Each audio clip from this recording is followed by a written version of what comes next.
A paz, gente. Feche seus olhos, por favor.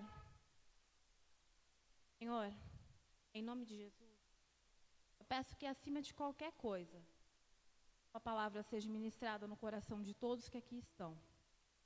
Que nós possamos diminuir nesse momento, para que tu cresça, nós venhamos aprender mais de ti. Eu peço a gentileza que vocês abram a Bíblia de vocês, no Evangelho de Lucas, no capítulo 8, e nós vamos ler do 43 ao 48.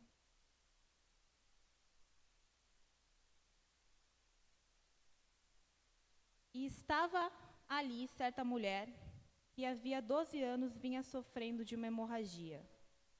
Gastara tudo o que tinha com os médicos, mas ninguém pudera curá-la. E ela chegou por trás dele, tocou na borda de seu manto e imediatamente cessou sua hemorragia. Quem tocou em mim? Perguntou Jesus. Como todos negassem, Pedro disse: Mestre, a multidão se aglomera e te comprime. Mas Jesus disse: Alguém tocou em mim. Eu sei que de mim saiu o poder. Então, a mulher, vendo que não conseguiria passar desapercebida, veio tremendo e prostrou-se aos seus pés. Na presença de todo o povo, contou porque tinha tocado nele e como fora instantaneamente curada. Então ele lhe disse: Filha, a sua fé a curou. Vá em paz. O tema dessa mensagem hoje é: não limite o agir de Deus. Quase todos os momentos da nossa vida como cristão, algumas pessoas tiveram o infortúnio de ter provações, momentos de deserto. E alguns desses momentos, eles não são tão curtos. Eles, infelizmente, passam além do tempo que nós suponhamos que conseguimos suportar. E essa passagem, ela nos traz um exemplo de provação. A passagem vai nos contar no versículo 43 que a mulher, ela gastou tudo o que ela tinha para poder tentar alcançar aquilo que ela almejava, que era a cura. Alguns estudiosos vão nos dizer que esse fluxo de sangue aqui, que é correlacionando com o fluxo menstrual daquela mulher, ele durou 12 anos e sem cessar. Outros estudiosos vão trazer que não era necessariamente não era necessariamente sem cessar, né? Ele tinha uma frequência e essa frequência, ela era anormal. Hoje nós sabemos que esse tipo de acontecimento, esse tipo de fluxo forte, pode gerar nas mulheres anemias. E algumas mulheres, infelizmente, elas até perdem o seu útero devido à intensidade desse problema. E essa mulher, quando ela toca Jesus, ela é curada instantaneamente. E aqui nós temos uma prova clara da fé dela. É indiscutível o quanto ela tinha fé. Mas, lendo esse versículo, uma coisa me chamou a atenção. E no momento que ela é curada, ela não demonstra alegria. Eu não sei vocês, mas eu já tive o prazer de ser presenteada por Deus com um grande milagre, com uma grande provisão que eu queria. E, gente, eu fiquei assim, eu não consegui expressar tamanha alegria que eu pude compartilhar ao ser presenteada por Deus. E aquela mulher não. Aquela mulher, quando ela é questionada por Jesus, quem tocou, e ela se vê obrigada a se colocar na frente dele, ela se apresenta na frente dele tremendo. Algumas versões vão dizer que ela estava tremendo de medo. Se a gente for analisar o contexto histórico, naquela época, no período menstrual, uma mulher era tida como impura. Tudo que ela vestisse, tudo que ela tocasse e quem ela tocasse era tido como impuro. E para mim parece ser muito difícil você passar tanto tempo sem poder ser tocado ou ser evitado por alguém. O abraço, o toque, a ciência vai nos dizer que libera algumas substâncias, entre elas a ocitocina e a endorfina. A ocitocina é o hormônio do amor, e a endorfina, ela nos traz o bem-estar. Então, ao meu ver, gostaria que vocês entrassem nesse contexto. Imaginem comigo, 12 anos passando por um processo de rejeição, provavelmente, devido a essa anomalia, ela deve ter sido julgada como pecadora, como ela estivesse amaldiçoada. O quanto essa mulher, quando ela recebeu a cura dela, ela estava desgastada emocionalmente. Quanto o que era apenas físico foi transformado numa dor emocional. Eu não sei dizer quantas vezes eu já li essa passagem, mas é indiscutível que essa passagem é um exemplo de fé. Mas a pergunta que eu faço para vocês é o seguinte: a minha fé é capaz de diminuir o agir de Deus na minha vida? Mesmo uma grande fé é capaz de diminuir? Mesmo eu tendo uma grande fé, eu consigo?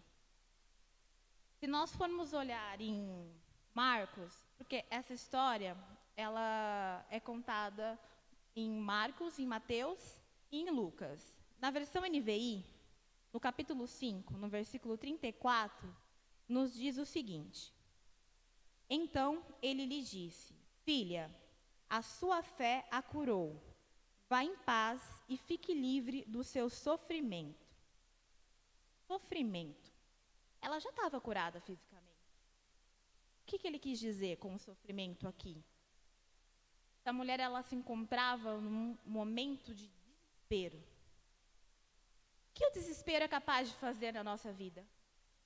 Desespero, muitas das vezes, nos traz uma cegueira. E nós nos concentramos somente naquela dor, naquele ponto que nós enxergamos como sendo o principal ponto de dor da nossa vida. E quando nós fazemos isso, nós limitamos aqui o agir de Deus. Eu já me perguntei várias vezes se aquela mulher tivesse sido restaurada, curada por completo, Jesus teria parado ela no meio da multidão. Porque conforme a gente for lendo depois, se vocês quiserem, leiam na sua casa, a continuação do capítulo, Jesus está indo para a casa de Jairo. Jesus está indo fazer o milagre. E ele para, no meio da trajetória dele, para atender aquela mulher. Jesus nunca faz nada sem um propósito. Nunca. E se ele teria parado aquela mulher, eu não sei. Eu só sei que ele não faz serviço pela metade. Quando ele fala para ela se ver livre do seu sofrimento, ele libera ela da prisão emocional que ela se encontrava. E ele chama ela de filha. A crucificação não tinha acontecido aqui ainda. O ato não tinha sido consumado. Mas sobre a vida dela, ele libera a filiação. Ele restaura a vida dela por completo nesse momento. Certa vez, no trabalho, um jovem me procurou e me pediu para eu fazer para ele uma oração específica, por um problema específico que ele estava passando. E quando ele me pediu isso, eu voltei para ele uma pergunta. Ao invés de orar por isso, eu posso orar por tudo? Aí ele fez uma cara de paisagem, aí eu falei para ele o seguinte: eu vou ilustrar para você.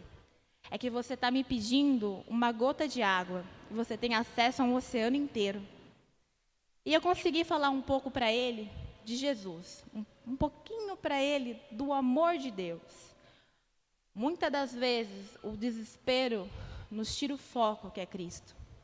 Muitas das vezes esse momento de dor faz com que nós nos concentramos de tal forma nessa dor que nós acabamos sendo machucados por outras coisas, perdemos aquilo que nós entendemos como visão. E tudo perde o sentido. E, algumas vezes, como aconteceu com essa mulher, quando finalmente podemos alcançar aquilo que tanto almejávamos, aquilo não faz sentido, porque aquilo não era o principal. O nosso principal sempre vai ser Cristo. E tudo que o nosso coração se desviar desse foco, quando alcançado, já não faz mais sentido. Eu passei por isso. Semana passada, o pastor Felipe e a Michele foram no meu apartamento. E no meio do caminho, a Michele me perguntou se eu não estava ansiosa para me mudar. Eu falei que não. E nisso Deus me lembrou. Teve um momento que eu fiquei muito ansiosa.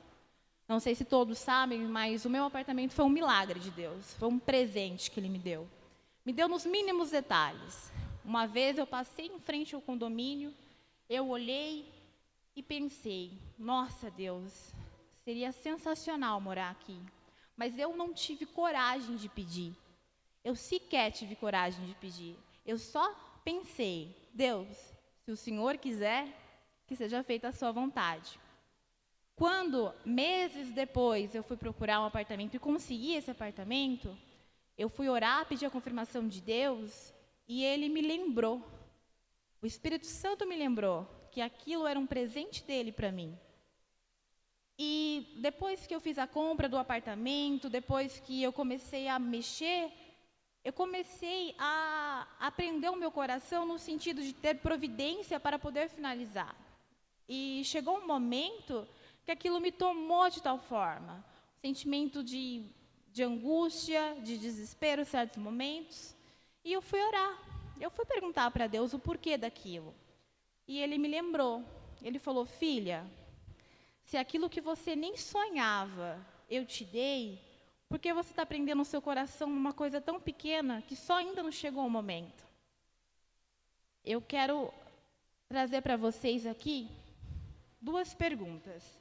Gostaria que vocês refletissem nela. Será que nós estamos focando apenas nas coisas momentâneas? Onde está a nossa visão? E outra pergunta é, o quanto o desespero de um momento de provação tem nos feito direcionar e limitar o agir de Deus na nossa vida? Os planos de Deus para a nossa vida são maiores de qualquer coisa. A vontade dEle, o tempo dEle, é maior de qualquer coisa na nossa vida. Eu tenho tido o prazer de provar isso. E para encerrar, eu gostaria de deixar um versículo para vocês. Em Jeremias 29:11, a Bíblia nos diz o seguinte: porque sou eu que conheço os planos que tenho para vocês, diz o Senhor. Planos de fazê-lo prosperar e não de causar dano. Planos de dar a vocês esperança e um futuro. O Pai é bom. Confie nele.